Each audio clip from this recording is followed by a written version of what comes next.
Lundi 2 janvier, Philippe Etchebest est venu en aide à un nouveau restaurateur dans Cauchemar en cuisine. L'occasion de découvrir le chef Gwen, dont la ressemblance avec Philippe Etchebest a étonné les internautes. En moins de 10 ans, Philippe Etchebest est devenu le chef le plus populaire du PAF. Depuis 2011, il vient en aide à des restaurateurs au bord de la faillite dans Cauchemar en cuisine. Lundi 2 janvier, à l'occasion d'un nouvel épisode inédit diffusé sur M6, le chef étoilé s'est rendu dans les Côtes d'Armor chez Jean-François et Darling, propriétaires d'un restaurant routier depuis 4 ans. Contrairement aux autres établissements dans lesquels il intervient, il a eu la surprise de découvrir une salle remplie de clients, le parking est plein, sieste incroyable. Il y a des voitures partout, des camions. Ça me surprend assez, s'est étonné Philippe Etchebest en arrivant à Plaintel. Si est bien la première fois que j'arrive dans un restaurant et que les patrons n'ont même pas le temps de me parler.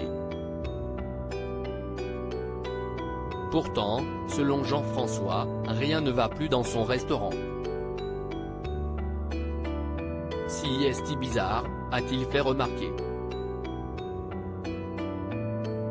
Philippe Etchebest rencontre son sosie. Si Philippe Etchebest a été surpris par le nombre de clients chez Jean-François et Darling, les internautes ont quant à eux relevé un autre détail étrange.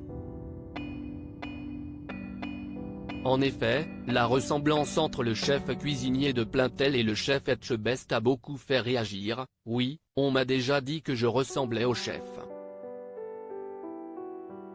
Des clients et même dans l'entourage.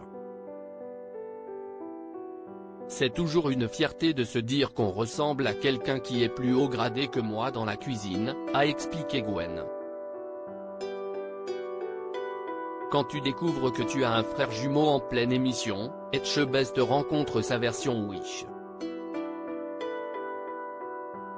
C'est donc ça le multiverse? On ne dit pas que ce sont les mêmes, on dit juste qu'on ne les a jamais vus ensemble dans la même pièce, séparés à la naissance. Ils retrouvent enfin, quand je suis bourré et que je vois deux Philippe Etchebest, se sont amusés les internautes sur Twitter. Une ressemblance particulièrement troublante donc.